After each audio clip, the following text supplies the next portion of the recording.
የኢዜማና የብልጽግና ምርጫ ቅስቀሳ ቤተ ክህነቱ ግድያ ለቀጣይ 5 ዓመት የፖለቲካ ወንበር ግድያ ነው።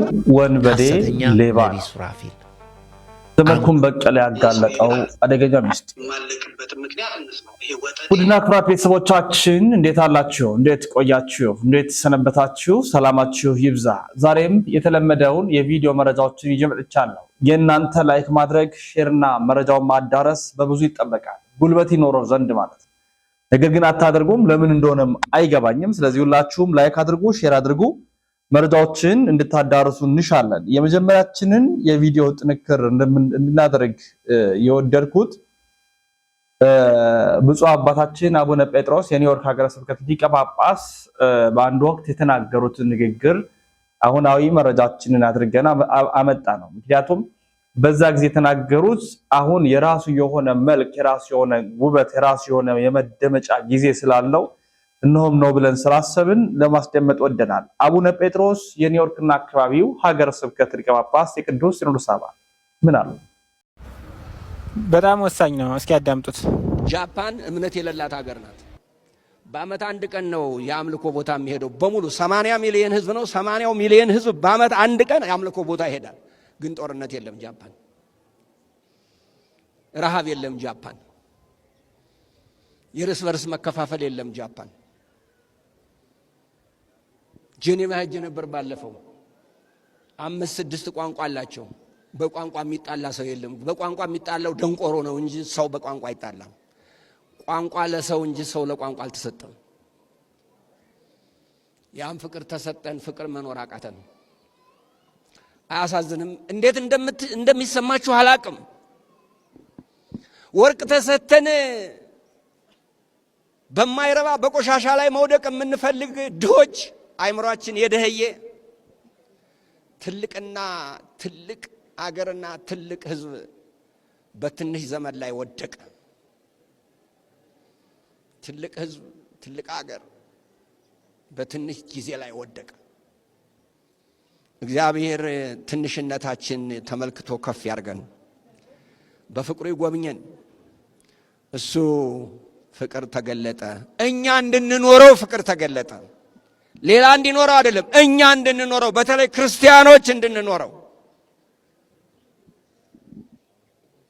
አብላጫ ቁጥር የኢትዮጵያ ኦርቶዶክስ ተዋሕዶ ቤተክርስቲያን ነው። በኢትዮጵያ ውስጥ ክርስቲያን አብላጫው። ግን ራሳችንን ማዳን አልቻልንም፣ እንኳንስ ሌላውን ልናሳምን። ኦርቶዶክሳውያን ወገኖቼ ዛሬ እግዚአብሔር በዚህ በልደት ቀን አንድ መልእክት ይናገራል በቤተ ክርስቲያን በኩል። ፍቅር የሚባለውን ነገር ተለማመዱት፣ ተቀበሉት። ፍቅርን ካልተቀበልነው ምግብ ቢሰጠን እንኳን ካልተቀበልንና ካልበላ ነው ይሸታል እንጂ ምንም ነገር አይሆንም። ማንኛውም ነገር ካልተገበረ ህልው ሊሆን አይችልም። ፍቅር አፍቃሪ ሰዎችን ይፈልጋል። ካልተሰራ ሕያው አይሆንም፣ ደግሞ ኤግዚስት አያደርግም። ይቅርታዬን ቃል ልጠቀም። ፍቅር አንደኛው። የብዙ አባታችን በረከት በሁላችን ትደር። ያው ሁላችንም እንደተካተልነው እንዳደመጥነው ነው። ቆየት ያለ ንግግር ቢሆንም ግን ደግሞ መልኩ አሁን የሚገለጽ ስለሆነ ንግግሩ አሁን መሆን መሰማት የሚችል ስለሆነ ነው ያቀረብነው። ወደ ቀጣይ መረጃችን ስናመራ ቤተ ክህነቱ ግድያ ነው። እንግዲህ እንደምናውቀው የቅዱስ ሲኖዶስ ምልዓተ ጉባኤ በአመት 2 ጊዜ ይካሄዳል። እንዲሁ ደግሞ የመንበረ ፓትርያርክ ጠቅላይ ቤተ ክህነት ደግሞ የቅዱስ ሲኖዶስ ጉባኤ ከመካሄዱ አስቀድሞ ባለው ሳምንት ይደረጋል። በአመት 3 ጊዜ የጠቅላይ ቤተ ክህነት ምርጫ፣ የቅዱስ ሲኖዶስ ጸሐፊነት ምርጫ በአንድ ጊዜ ይደረጋል። በአመት ብዙ ጊዜ ሽኩቻዎች አይጠፉትም፣ ብዙ ጊዜ ግርግሮች አይጠፉትም፣ ብዙ ጊዜ ውጥረቶች አይጠፉትም። ይነክሱበታል፣ ያይሉበታል በማለት ጋዜጠኛ ነጋሽ ቤተ ክህነቱ ግድያ ነው ሲል ተናግሯል። እናድምጠው። ቤተ መንግስቱ ለቀጣይ 5 ዓመት የፖለቲካ ወንበር ግድያ ነው፣ ምንም ጥርጥር የለም። ቤተ ክህነቱ ለስንት ዓመት እንደሆነ አላውቅም፣ በአመት 2 ጊዜ ግድያ ነው። እግዚአብሔር በቃችሁ ብሎ ኖርልን ጸሎት ነው የሚያስፈልገው። በጣም የሚያስፈሩ ነገሮች አሉ። ከየሀገረ ስብከቱ የምንሰማቸው የተዘጋጁ አጀንዳዎች፣ ሊወጡ ያሉ ሐሳቦች። እስቲ መለስ ብለን በአባት ምርጫ በአባት ሹመት ሳይሆን ከእግዚአብሔር ጋር የምንታረቅበት የምህላና ጸሎት የእውነት እሱ ቢሆን ደስ ይለኛል። የምናውቃቸውን በሙሉ አውጥተን ብናወራ ክፉ ስለሚሆን አባቶቻችን ግድ የላችሁም በርቱ። ያላችሁን እናንተ እኮ ስለሆናችሁ ነው። እናንተ ነው የምንናገረው። ተስፋችን እንዳይጨልም እንዳንጠፋ ጠብቁን እኮ ነው እያልን ያለነው፣ ሌላ ነገር አይደለም። ጥፉ መንኑ አይደለም እያልን ያለነው። ግን መንገድ ስታችኋልና ተመለሱብን። መንገድ ስተናል። መሳታችሁን ያወቅነው እኛ መንገድ ስተን አውዳላ ሜዳ ላይ ስላለን ዞር ዞር ስንል በአጠገባችን የላችሁም። ያለናንተ አያምርብንም። ያለናንተ ባዶ ነን። ያለናንተ የትም መሄድ አንችልም። እንጮህ ይሆናል፣ እንናገር ይሆናል፣ አንዳንዴ ባለማወቅ እንስት ይሆናል፣ አላፊ እናወጣ ይሆናል። ግን እናንተ ከሌላችሁን ባዶ ነን። ፀሐይ ከሌለ ይጥላል የለም። ጀንበር ማዘቅዘቋን እናውቃለን አናውቅም። ፀሐይ ታስፈልጋለች። ልክ እንደዛ እኛ በቤተ ክርስቲያን እንድንቆይ እናንተ ታስፈልጉናላችሁ። በአባታችን ቤት እንድንገኝ እናንተ ታስፈልጋላችሁ። ሀገር መሪ እንዲኖራት እናንተ ታስፈልጋላችሁ። ልጅ መምህር እንዲኖረው እናንተ ታስፈልጋላችሁ። ወላጅ እንድንሆን እናንተ ታስፈልጋላችሁ። ግድ የላችሁም። ስለ እግዚአብሔር ብላችሁ አባት ሁኑን። በተረፈ እግዚአብሔር አምላክ ከሁላችን ጋር ይሁን። መጪውን ጊዜ ብዙዎች የሚተነትኑት አስፈሪ ነው የሚሉት፣ የሚያስፈራውን ጊዜ በደስታ ይቀይርልን፣ በሰላም ያሳ። እንግዲህ ከምን አንግል ተናገረ፣ ከምን ሐሳብ አንጻር ይህንን ነገር ተናገረ የሚለውን ለእናንተ ተወኩኝ። ግን ውጥረት የማይለየው ሽኩቻ የማይለየው ዘወትር እንደ ነገሮች የሚበረቱበት ቤት ሆኗል። እግዚአብሔር ደጉን ጊዜ ያምጣልን። እግዚአብሔር የሰላሙን ቀን ያምጣልን። እግዚአብሔር የሰላሙን ወቅት ያምጣልን እንላለን። ወደ ቀጣይ ስናመራ የኢዜማ ምርጫ ቀስቀሳ እና የብልጽግናን መንግስት ምርጫ ቀስቀሳ ጋር በተገናኘ ያሉትን የተለያዩ ቪዲዮዎች ተጋርተዋል። ሁለቱንም እናስደምጣለን።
አንድ የፖለቲካ ፓርቲን ሐሳብ የተረዳ ሰው ወይንም ደግሞ ተረድቻለሁ ብሎ ወደፊት ወጥቶ ቅስቀሳ የሚያደርግ ሰው ወይንም ደግሞ አካል ንቃተ ህሊናው ትንሽ ከፍ ሊል ይገባል። ለምርጫ ቅስቀሳ የተመደበን ገንዘብ ልክ በእንደዚህ አይነት መልኩ ያንድን የፖለቲካ ፓርቲ ልብስ መለያ ለብሶ ፍጹም ከፓርቲው የራቀ ድርጊት ማድረግ ያው ከፓርቲው የራቀ ፓርቲው ላይ ይሄኛው አይዲዮሎጂ ካለ አይዶን አላውቅም፣ ትክክል ልትሆን ይችላላችሁ። ብዙ አሉ እንደዚህ እያደረጉ ያሉት ሌሎችንም ደስ የማይል ነገር ያሉትና ግን እናንተ አይደብራቸውም? እንደራሳችሁ ስታስቡት ይሄን የምታደርጉ ሰዎች ይደብራል እኮ በቃ ደስ አይልም ማለት እንዴት አንድ ሰው እዛ አካባቢ አይኖርም ነቃ ብሎ ኧረ በፍጹም አይልም። እንደዚህ ይሄ ከቀጠለ ደስ የማይል ነገር ይዞ ይመጣል። ደስ የማይል ማለት ነውና በዘንድሮ የምርጫ ውድድር ውስጥ በጣም ብዙ ነገሮች እናያለን። በተለይ ግለሰቦች ሊናገሩ ሊያወሩ ሐሳባቸውን በጣም በብዙ ሁኔታ ይችላሉ እና አትሊስት እንኳን እስቲ የሚወራውን ነገር እንምሰል ክርክሮችን አእምሮአችንን እናስፋበት ወቅቱን ማለት ነውና እንደዚህ ጭፈራ ምናምን ዝላይ ምናምን የማይሆን ነገር የምታረጉ ሰዎች ሼም ካሁኑ ቢከለከሉ ደስ ይለኛል እንደ ሐሳብ ቢከለከል እንደዚህ አይነት ነገር ምክንያቱም ማንንም ስለጨፈረ ማንንም ስለዘለለ አይመረጥም በሐሳብ ነው የሚመረጠው ቪዲዮቹን ተከታትለን ተመልሰናል በዚህ ላይ እንግዲህ የምንናገረው ምንም ነገር የለም ወደ ዋና ጉዳይ ልምዳ ነብይ ሱራፌል ነኝ የሚል አንድ ግለሰብ ከሰሞኑ ብቅ ብሎ የኢትዮጵያ ኦርቶዶክስ ተዋሕዶ ቤተክርስቲያንን መናገር ጀመረ መተቸት ነው ይድረስ ለኢትዮጵያ ኦርቶዶክስ ተዋሕዶ ቤተክርስቲያን እያለ እንዲህ ነው እንግዲህ ማንንም የተነሳ እቺን ቤተክርስቲያን ይናገራታል እንደፈለገው መልእክት አስተላልፋለሁ እያለ ርዕስ መሆን መነጋገሪያ መሆን አጀንዳ መሆን ይፈልጋል ለመንካት የሚመርጠው እኛን ለሞጋት የሚመርጠው እኛን የዚችን ታላቂቷን ቤተክርስቲያን ለዕልናና ክብር የሚዳፈሩ ብዙዎች ሆነዋል ከሰሞኑ በቴዲ ዘፈን አማካኝነት ተገን አድርጎ የኢትዮጵያን ቤተክርስቲያን በተደጋጋሚነት የተናገረ በተደጋጋሚነት የተሳደበ አንድ ግለሰብ ታይቷል ከኛ ቤት ባሻገር በራሳቸው ቤት እንኳን ወንበዴ ነው ሌባ ነው ላንተ መልስ እኛ እንበቃለን ኦርቶዶክሳውያን መመለስ አይጠበቅባቸውም ሲሉ ከዛ ከፕሮቴስታንት ቤተ እምነት ያሉት የተናገሩ ይገኛል ወንበዴው ሌባው ያለ ምንም እንትና በድፍረት ቤተክርስቲያን የተናገረው ነብይ ነኝ የሚለው የሱራፌል ጉድ እናም ዘመድኩን ያጋለጠውን ምስጢር ተከታታይ ቪዲዮ አቀርብላችኋል እናንተ ላይ ካታደርጉ ስንሰደብ ዝም ትላላችሁ እንላለን ወይ ከንፈር መጣልን ወይ እናዝናል አጋልጠን መረጃዎችን ስንሰራ ደግሞ አትደግፉ መረጃው እንዲዳረስ እንዲታይ እውነታው እንዲገለጥ አታደርጉ ኦርቶዶክሳዊነታችን በጣም ነው የሚያሳዝን እርስ በርስ መተሳሰር መደጋገፍ አንድ መሆን የሚባል ነገር አይታይብን ስለዚህ ይሄን ነገር እንካተል እንድናደምጠው ወዳለው ሁላችንም ማለት ሙሉ በሙሉ ዘመድኩ የተናገረው ነው መለስ ብያሳያችኋለሁ በፊት ግን የራሳቸው ቤተ እምነት ያሉት ወንበዴነ ሌባነ አሸባሪነ ሲሉ የነበረውን ቪዲዮ እንካተል ሐሰተኛ ነብይ ሱራፌል አንተ ወንበዴ ነህ አንተ እግዚአብሔርን በመሸጥ የኖርክ ሌባ ነህ ከዚህ ውጪ ልንልህ የምንችለው ሌላ ነገር የለም ሐሰትህን ሐሰተኛ ነህ ስንልህ በማስረጃ ነው ከዚህ ጋር ተያይዞ የተለያዩ ፕሮቴስታንቶች ከዘፈን ጋርና የሆነ ዘፈንን ከሆነ ነገር ጋር የምታያይዙት ምናልባት ድጋሚ ራሳችሁን መርምራችሁ መጽሐፍ ቅዱስ የሚለው ዘፈን ምንድነው ከዘፈን ጋር ተያይዞ የሚደረጉ መዳራቱ ዝሙቱ ስካሩ መጠጡ መለያየቱ ክፋቱ አብሮ ሲመጣ ምን ማለት ነው ስፔሲፊክ እንግሊዘኛው ምን ይለዋል ሰዎችን ጠይቃችሁ ተረድታችሁ ለትውልዱም በሚገርም መልኩ ብታስረዱት መልካም ነው ብዬ አስባለሁ ኤኒዌይ የዚህ ቪዲዮ ዓላማ የሐሰተኛ ነብይ ሱራፌል ማንነትን መግለጥ ነው ስለሰማችሁኝ በጣም ነው የማመሰግነው ተስፍሽ ነኝ ከቴስት ኢንፎርሜሽን ላቭ ዩ ቻው ባይ ለኢትዮጵያ ኦርቶዶክስ ተዋሕዶ ቤተክርስቲያን ጥብቅ መልእክት አለኝ ፓስተር ሱራፌል የተባለው እንዳልከው የቤተክርስቲያንን የመምከር አቅምም ሞራልም ሊኖረው አይገባም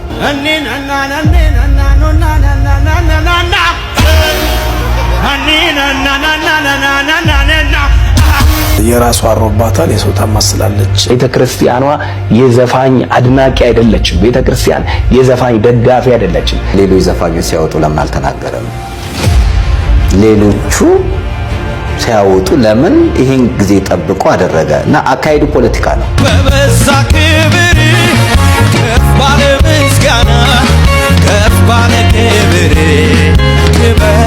እጆቻችሁን አላየው ከፍ አድርገው ፓስተር ሱራፌል መጀመሪያ ራስን አጽዳ ቤት ሰርቶ ነው ግቢ የሚጸዳው ጉንዳን ላይ ሆነ ጉንዳንን አታራቅ መጀመሪያ አንተ ከጉንዳን ውጣ ከዛ ቤተክርስቲያንን ለመምከር ትሞክራለህ የኢትዮጵያ ኦርቶዶክስ ተዋሕዶ ቤተክርስቲያን ጥብቅ መልእክት አለኝ ቤተክርስቲያን የወንበዴ ዋሻ አይደለችም፣ የዘፋኝ ዋሻ አይደለችም፣ የዘፈን ዋሻ አይደለችም። ቤተክርስቲያን የእግዚአብሔር ቤት ናት። ቤተክርስቲያኗ የዘፋኝ አድናቂ አይደለችም። ቤተክርስቲያን የዘፋኝ ደጋፊ አይደለችም። ዘፋኝን በካባ የምትሸልም አይደለችም። ፓስተር ሱራፌል የተባለው እንዳልከው ቤተክርስቲያንን የመምከር አቅምም ሞራልም ሊኖረው አይገባም። አንደኛ ቤተክርስቲያን ዘፈንን አታበረታታም። ሰውን ግን ለይታ አይደለም። ኃጢአትን ሁሉ ነው ማታበረታታው። ስካርንም ዝሙትንም አታበረታታም። ሁሉም ሰው ለንስሐ እንዲበቃ ትሰብካለች። ፓስተር ሱራፌል ሌሎች ዘፋኞች ሲያወጡ ለምን አልተናገረም? ሌሎቹ ሲያወጡ ለምን ይሄን ጊዜ ጠብቆ አደረገ? እና አካሄዱ ፖለቲካ ነው። አንደኛው ቴዲን ከፖለቲካ ጋር ለማያያዝ፣ ሁለተኛው ቤተክርስቲያንን ከፖለቲካ ጋር ለማያያዝ፣ ሶስተኛው ቤተክርስቲያን ዘፈንን እንደምታበረታታ ለማድረግ ሆን ብሎ በዓላማ ያደረገ ነው እንጂ እስቲ አይተን እንመለስ። የፕሮቴስታንቶቹ እውነቴ ዝማሬ ነው። ራሳቸው ፕሮቴስታንቶች ይሄን ይቀበሉታል?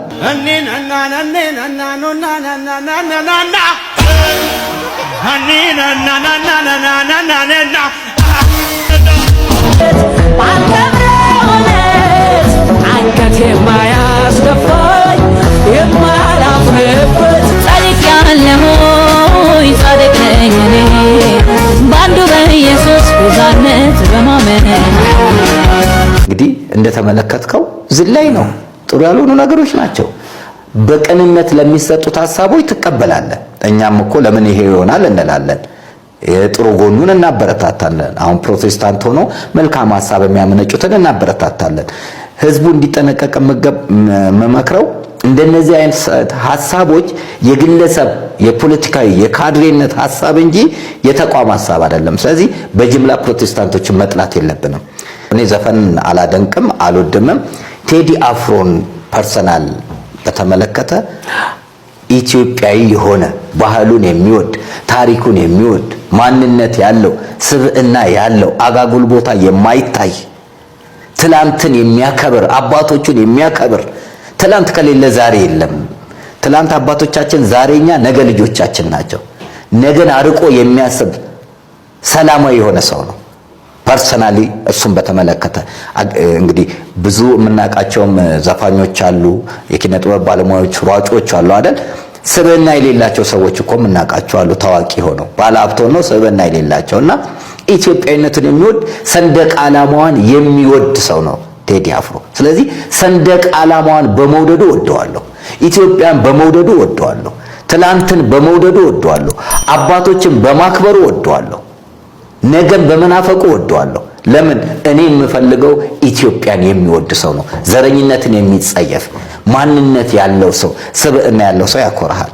ስለዚህ በዘፋኝነቱ ሳይሆን ባለው አቋሙ በጣም በጣም አክብሮትና ትልቅ ነገር ለሱ ያለኝ ነኝና እኔ ይሄ እያራገቡ ወደ ፖለቲካ አንድን ነገር ስትናገር ወደማይሆን ነገር ውስጥ መውሰዱ አግባብነት የለውምና ፓስተር ሱራፌል መጀመሪያ ራስን አጽዳ።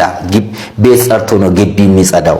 ጉንዳን ላይ ሆነ ጉንዳንን አታራግፍ። መጀመሪያ አንተ ከጉንዳን ውጣ፣ ከዛ ቤተክርስቲያንን ለመምከር ትሞክራለህ። ትችላለህ ሳይሆን ትሞክራለህ። አይ በእግር ራስ ማከክ ይሆናል። ፓስተር ሱራፌል የራሱ አሮባታል የሰው ታማስላለች ይላሉ ማማስናቁ ድሮ ልጅ እያለውና እንዳልከው ቅድስት ቤተክርስቲያናችንን የመምከር ሞራሉ ባይኖረውም እንደኔ ማለት ነው፣ ግን የተናገረው ነገር ትንሽ አስቀይሞናል። ይሄ ሰውዬ ግን አለኩ ማለቅበት ምክንያት እንስማው። ይሄ ወጠጤ ይሄ ፍንዳታ የሰንበት ጽንስ የሚለውን እንስማው። ለኢትዮጵያ ኦርቶዶክስ ተዋሕዶ ቤተክርስቲያን ጥብቅ መልእክት አለኝ። ቤተክርስቲያን የወንበዴ ዋሻ አይደለችም፣ የዘፋኝ ዋሻ አይደለችም፣ የዘፈን ዋሻ አይደለችም። ቤተክርስቲያን የእግዚአብሔር ቤት ናት። ቤተክርስቲያኗ የዘፋኝ አድናቂ አይደለችም። ቤተክርስቲያን የዘፋኝ ደጋፊ አይደለችም። ዘፋኝን በካባ የምትሸልም አይደለችም። እንመጣበታለን። አሁን እሱም ይሄ እንግዲህ አሁን ቴዲ አፍሮ ዘፈኑን ማውጣቱን ተከትሎ ሁለት የፈጠጡ ነገሮች ወጥተዋል። ይሄም የፕሮቴስታንቱ ኃይል መንግስታችን ተነካ ብሎ ከሱሉልታ፣ ከሰበታ፣ ከወላይታ ንቅንቀው መጥቷል። መንግስታችን ተነካ ብሎ ማለት ነው።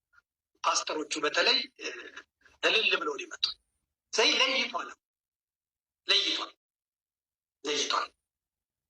ፕሮቴስታንቱ ፈንኗል ማለት ነው። አለቀ። ስርዓቴ ብሎ ቆሟል። ይህ መለየቱ ደግሞ በጣም ጥሩ። በሌላ በኩል የኦሮሚያ የዋሃቢ እስላሞቹም እነሱ አፍጥተው ተነስተዋል። ሁለቱም በቴዲ ጉዳይ የኦሮሞ እና የዚህ ፕሮቴስታንት አይደል። ሁለቱም ግን እየከሰሱ ያሉት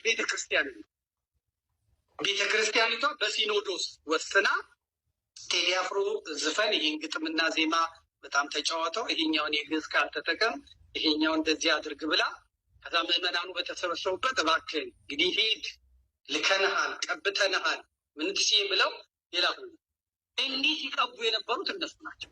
በታሪኩ ዲጂታ ጊናን መድረክ ላይ ጠርተው መድረክ ላይ አምጥተው በላዩ ላይ ዘይት አፍሰው ብለው በካራቴ መጥተው ሸክ አድርግ ብለው የትላንቱ ቲክቶክ ላይ ሙሉውን እመጣበታለሁ። በቴሌቪዥን ነው እመጣበታለሁ።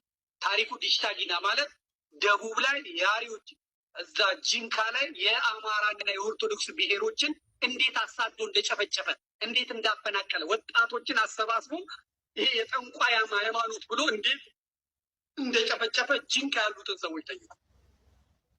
ይህንን ወደ መሬት ላይ ወጥቶ ተናግሯል። ሸክ እያረኩ